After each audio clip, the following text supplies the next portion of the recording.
Rowdy looking so handsome in that shirt. I swear, it looks like one that I might own myself. Oh, indeed. And the person who is not nearly as handsome as you, Rotterdam, but certainly very skillful in the PvT matchup, spawning in the top right corner. It is Axiom's Alicia. And, of course, Alicia's opponent down in the bottom left, the blue Terran player who is currently up 1-0. It is CM Storm Polt. And the thing I love most about command centers is that they are handicap accessible. Although that is a very steep ramp, so you're going to be coming down it very fast. Well, Reaper opening is the choice for Polt again. This is a map that I like Reaper openings on just because of how close the positions are. You can do quite a lot of harassment. Wow, look at this. Wait, did Alicia... Is this a gateway scout timing? That is a very, very, very fast scout timing for that probe to get there. So, I mean, Alicia's essentially saying, I will get to your base before you build your second supply depot. I will know whether you are on 1 or 2 gases. I will not, however, be able to stop you from dropping this eBay in my natural. So Polt continuing to be as annoying as he possibly can be, and this infuriates me to no end when I cannot attack that SCV because he goes right through. Oh no! Oh, no! Get out of there! All right, well. SCV will be able to return home, or one of his friends will stitch him back together with lasers. You win this time, Alicia, mutters Polt as he scampers away. Nice timing here by Alicia. Oh my god, is Alicia just going to block this? Ooh. Oh my god. He could. He might. He may. He will not. No, and it looks like he is going to zap away at this SCV a little bit, might and die. that's going to die. I mean, Reaper's coming all the way back home. There's actually 2 severely injured SCVs here. Polt. Or Alicia trying to go for the double kill. That's not going to happen as Polt brings that Reaper back. So a good opening for Alicia-ish.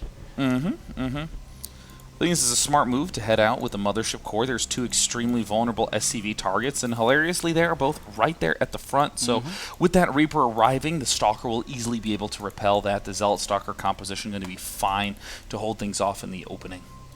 Yeah, really nice, I guess, game sense, decision making. The thought process behind sending that Mothership Core across is sound. As you already pointed out, Sean, he's got a great opportunity to pick up a couple of SCV kills and also scout. There he is, getting up into the main base. There shouldn't be more than 4 Marines at this point in time, and if there are, then something crazy is amiss. Alicia just going to try to step in, try to do a little bit of micro. The Mothership Core doesn't have tremendous range, so the Marines can easily shoot it away. Robo going down. Ah, yes, standard PvT action. This is a great map for Warp Prism drops. You can easily get in there, deal a little damage. There's some nice retreat paths. I mean, even though it might not look it, this bottom side is quite strong for Warp Prism play just because it's plenty of room. This is a phenomenal map for drop play in general, as the Reaper is going to poke up and probably saw the Robo. So that's a good scout from Polt. And the thing about Neoplanet S is the distance between the third base options and the natural or the main. It's so frustrating to defend those 3 places versus how incredibly easy it can be to attack those 3 places when you're dropping. Yeah, I mean, even though it seems tucked away, I mean, large drops tend to be quite straightforward to deal with because there's just not that much space, but it's the fact that the multi-pronged attacks come at so many different prongs that are so spread out. It's like a fork that's got the prongs bent at different angles. Oh, it so is. Oh gosh, I mean, you Best cannot. analogy ever. True. You know, I'm actually getting increasingly torn on this. This is such a straightforward defense. This photon overcharge. A lot of people are just like, yeah, I baited him, and I certainly used to be in that camp where I'd be like, well, he baited him. That's bad. You know, always want to conserve the Mothership Core energy, but I mean, what else are you really going to use it on? Right. I mean, this is going to be a minute, and then it will run out, and then a few seconds later, you can do a photon overcharge again, and then you're going to be at the 10-minute mark, where if you're playing properly, you've got plenty of units. Yeah, you should have plenty of units at this point in time. So the Observer from Alicia sees, excellent. Things are as expected, and it's going to be a nice Templar-based play out of Alicia. Cool. Very cool. Changing it up substantially. Using that Robo just for Observers, maybe for a Warp Prism eventually.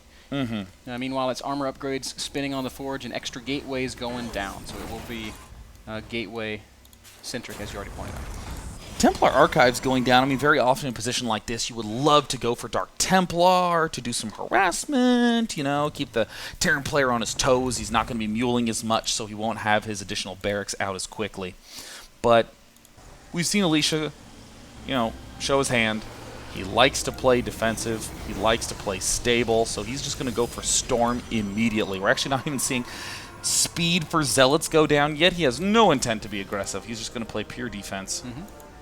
And, you know, Sean, you talked about the different Templar choices that we have. I want to ask you about Dark Templar in particular, because I personally feel like we're in a place with Heart of the Swarm that DT Tech is so cheap that you should just always have it. Oh, yeah. I mean, certainly in the late game. Like, you know, around the time that you're getting your third, just get it, man. It's great. But, ooh, this is kind of an interesting build from Alicia. It's going to be the ultra defensive variant. Rushing for Storm, as well as a Warp Prism. You know, slamming out 8 gateways total is pretty common with this build. I mean, Templar takes so long to recharge a Warp Gate that supporting 8 gateways with Zealot Templar is not too bad. But you have your Templar for defense, and if he doesn't attack, then you drop him with Storm, and you can pick off a ton of SCVs. It's really, really fun. Polt doing a good job scouting around. He's got vision of both the potential third base locations for Alicia. He's taking his own third base pretty aggressively. There's that Warp Prism that you were talking about, Sean, and it's going to be making its way over to Polt's, I guess, newly established third. And I guess probably won't be able to do anything about it. Might force it to lift, but that's going to be maybe the worst he can do. Well, we don't have any Zealot charge at this point in time, which is going to kind of mess up the aggression. But what we're seeing out of Polt is just a really sweet defensive moves out of Terran players nowadays. Look at all these units that are just at the ramp.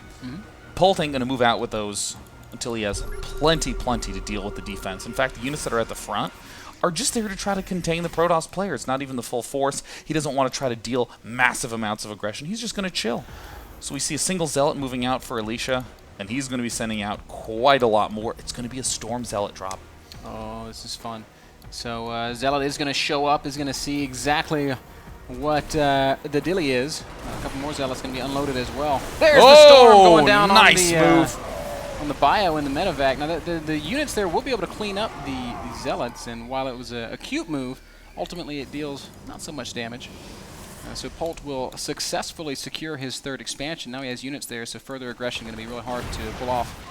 And oh, I love this bunker placement. This is so great. Even planting a supply depot on either side is really annoying for Protoss to deal with, just due to the fact that most Protosses are trying to send in mass armies of Zealots in there, and if you have a single bunker to be able to deflect it, then perfect. You can just stay on the offensive the whole game.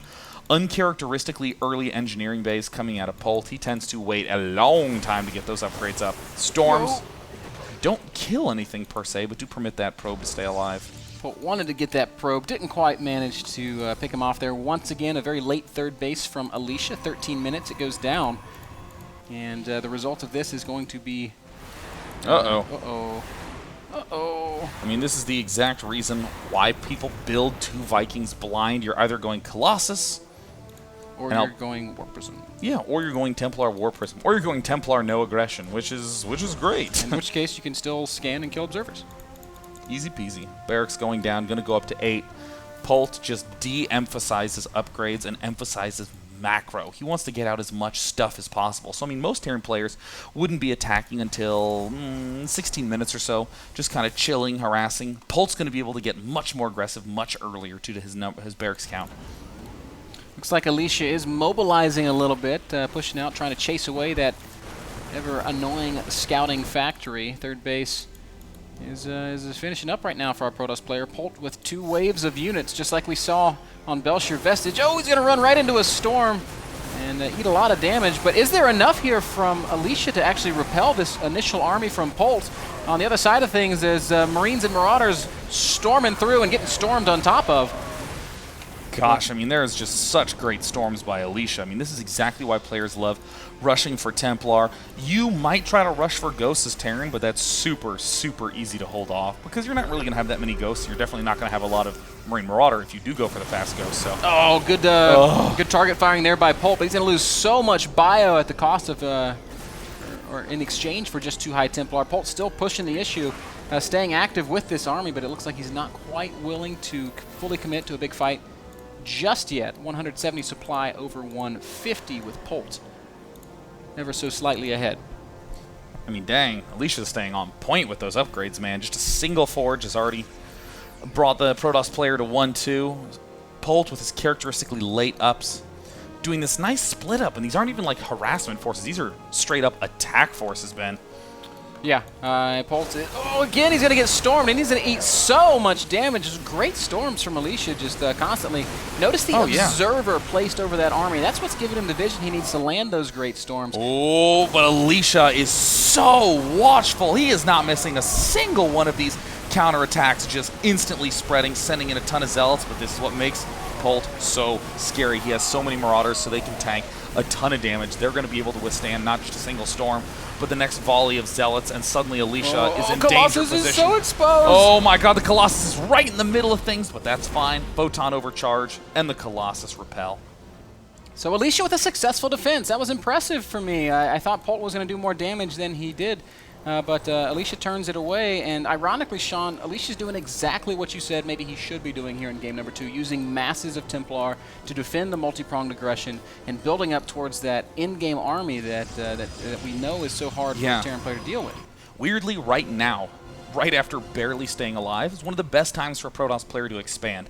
Terran player has to spend a little bit of time to regroup, and of course, this is the amount of time it will take for a Nexus to get up. And as Protoss, you're not going to be attacking anytime soon. So you may as well get a really beautiful thing to defend, an expansion up that can let you pull that edge farther forward. But Alicia, yet again, playing very, very conservatively, just wants to make sure he doesn't lose any edge instead of trying to make big steps to gain it. Polt is constantly scanning, and he's never really managing to kill off observers. Look at that big storm from the high ground as the Bio Army absorbing tons and tons of damage. Polt is going to continue to push forward. He has a small supply lead. Vikings are out in force right now. That's going to make these Colossi a little bit irrelevant. One of them melts immediately. The other two are going to die before the fighting ever even starts. And this Colossus transition was seen well in advance by Polt, who now enjoys a substantial lead, 190 supply over 160.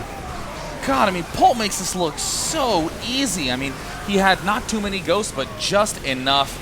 Not too many Vikings, but just enough. But the thing he had way more of that makes any sense is the amount of Marauders. I mean, they're all down in the deep colors of red and orange. So, I mean, with that last stim, this might mean the end of this push for Polt, but he has so much more coming. It might mean that, but it also might not as Polt continues to lay on the pressure. Vikings up on the top of that ramp are being so incredibly annoying. Eventually, surely Alicia's going to repel this, or is he, man? The Marauders just refusing to die. The Vikings land, shoot down the robotics facility. You don't see that every day of the week. Lift and fly away. No blink at all, so no ability to repel that. Double robo facility production. I thought Alicia did such a great job of defending and defending and defending, and then Polt just attacked and took a great fight and won that fight anyway. And as the dust settles, it's Polt with the building 4th base, not Alicia.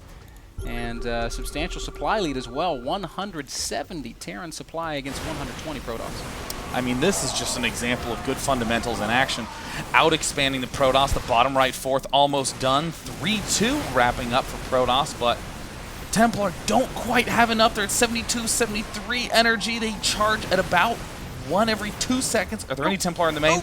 Oh my god, oh my god.